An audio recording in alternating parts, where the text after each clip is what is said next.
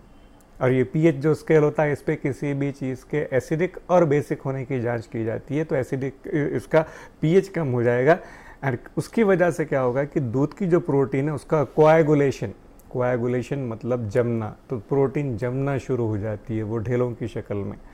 और इस जमने के इसकी वजह से वो प्रोटीन जमकर दूसरे जो कंस्टिट्यूएंट्स हैं, दूसरा जो पानी और अंदर की दूसरी चीज़ें हैं उनसे अलग हो जाएगी प्रोटीन। वही जो दही की शक्ल में हमको टर्बिड मतलब गाढ़ा गाढ़ा नज़र आएगा। उर्दू में इसको हम इस तरह से लिख सकते हैं कि दूध से जब दही बनता है तो दूध की लैक्टोबैसिलाई जो बैक्टीरिया होंगे जो हमने जानबूझकर दूध में दही के साथ शामिल किए थे वो रात भर में दूध में बढ़ते हैं, उनमें इजाफा होता है। इजाफा होकर वो दूध की शक्कर को दूध के तेज़ाब में, लैक्टिक तेज़ाब में तब्दील करते हैं जिससे दूध का पीएच कम हो जाता है। इसे तख़मीर का अमल भी कहेंगे। और दूध की प्रोटीन अलग होकर जमना शुरू हो जाती है। वो जो दही में गाढ़ापन नज़र आएगा वो दूध की जमी हुई प्रोटीन है।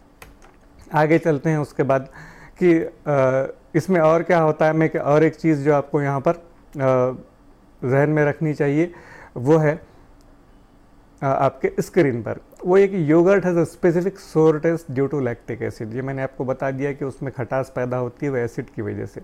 मगर लैक्टोबैसिलाई दूसरा काम क्या करते हैं कि ये योगर्ट दूसरा काम क्या करेगा, ये अगर आप खाते हैं, इसका गिव रीज़न में सवाल भी आपको आएगा कि दही इस्तेमाल क्यों करते हैं, वहाँ पर भी हम बात करेंगे कि लो पीएच जो होगा ये हमारी आंतों के बैक्टीरिया जो हार्मफुल बैक्टीरिया होते हैं उनको मारता है। और यहाँ पर पीएच लो होने की वजह से दूध में अगर कोई क्लॉस्ट्रीडियम पैदा होता है तो वो उसको मार देगा। और उसके बाद दही का मखसूस जायका या टेस्ट आएगा। उसको उर्दू में इसी लिखा हुआ मैंने, लैक्टिक एसिड की वजह से दही में मखसूस खटास पैदा होती है और कम पीएच की वजह से दूध के नुकसानदेह बैक्टीरिया मर जाते हैं। तो नुकसानदेह बैक्टीरिया मरना ज़रूरी है, उसके लिए पीएच कम करना ज़रूरी है। इसके बाद एक सवाल आपको यहाँ पर दिया हुआ है नीचे ब्लॉग बनाकर। ये सवाल ध्यान में रखिए, why do doctors advise you to have yogurt और butter milk if you have indigestion और एब्डोमिनल डिस्कम्फर्ट। या उर्दू में इसको लिख सकते हैं हम लोग, बदहज़मी होने पर या पेट में बिगाड़ पैदा होने पर डॉक्टर दही या छाछ के इस्तेमाल की ताकीद क्यों करते हैं। लोग ख़ास तौर से दोपहर के वक्त ताज़ा तैयार किया हुआ दही बहुत सारे लोग खाना खाने में इस्तेमाल करते हैं। हमारे पास ये कल्चर शायद कम है। किसी राजस्थानी होटल में जाइए, हर खाने की चीज़ के साथ आपको एक कटोरी दही दी जाती है। आपने हमारे हिंदू भाइयों की तहज़ीब में देखा होगा, वो जब घर से बाहर निकलते हैं सफ़र के लिए तो 1 चम्मच दही का इस्तेमाल करते हैं। आपने ये भी देखा होगा कि जब किसी को लूज़ मोशंस या डायरिया हो जाता है तो डॉक्टर उसके साथ छोटे छोटे पैकेट देता है। वो पैकेट के अगर आप कंटेंट देखें तो उसमें लाखों लैक्टोबैसिलाई बैक्टीरिया होते हैं। मतलब एब्डोमिनल डिस्कम्फर्ट, एब्डोमेन यानी पेट, डिस्कम्फर्ट पेट का बिगाड़, या इनडाइजेशन अगर बदहज़मी आपको होती है, इसका मतलब है आपकी आंतों में हार्मफुल बैक्टीरिया क्लोस्ट्रीडियम ज़्यादा हो गए या यूज़फुल बैक्टीरिया लैक्टोबैसिलाई कम हो गए।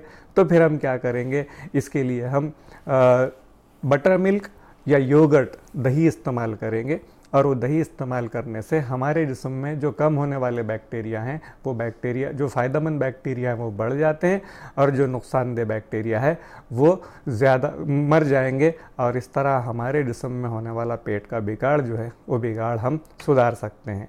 इसके बाद नेक्स्ट चलते हैं आगे। दूसरा पॉइंट जो इसके साथ ये कि जो लैक्टोबैसिलाई, ये दही, ये छाछ वाली चीज़ें हैं, ये हज़म करने के लिए आसान होती हैं। They are easy to digest, harmful bacteria मार देते हैं, ये हम बात कर चुके हैं। एलिमेंट्री कैनॉल एक वर्ड यहाँ पर इस्तेमाल किया हुआ है। ये एलिमेंट्री कैनॉल मतलब आपकी यहाँ से निकलकर मैदे तक की ग़िज़ा की जो नाली है वो। और तीसरा इम्प्रूव इम्यूनिटी। आजकल टीवी पर उस तरह की एक ऐड चलती है याकुट बैक्टीरिया की, उसमें भी वो सब पेट को मार कर कहते हैं कि आपकी 70% इम्यूनिटी आपके पेट से होती है, इसलिए पेट का अच्छा रहना ज़रूरी है। वो जो जवाब है उसका रीज़न यहाँ पर है। उर्दू में भी उसको मैंने इसी तरह से लिखा हुआ है कि ये हज़म करने में आसान होते हैं, आंतों में मौजूद नुकसानदेह क्लोस्ट्रीडियम बैक्टीरिया को ख़त्म करते हैं, और इंसान की मुदाफ़ियती क़ुव्वत, बीमारियों से लड़ने की जो ताकत होती है उसे मुदाफ़ियती क़ुव्वत कहते हैं, उसमें इजाफ़ा करते हैं। फिर उसके बाद दूसरा सवाल आपको यहाँ पर दिया हुआ है कि बाज़ वक्त दही कड़वा हो जाता है और इसमें बुलबुले पैदा होते हुए नज़र आते हैं, ऐसा क्यों? Sometimes yogurt becomes bitter and froths up. Why does this happen? ये मैंने आपको पहले बताया कि अगर हम जानबूझकर दही बनाते हैं तो उसका जायका अलग होगा, और दूध खुद ब खुद फट जाए तो उसका जायका अलग होगा।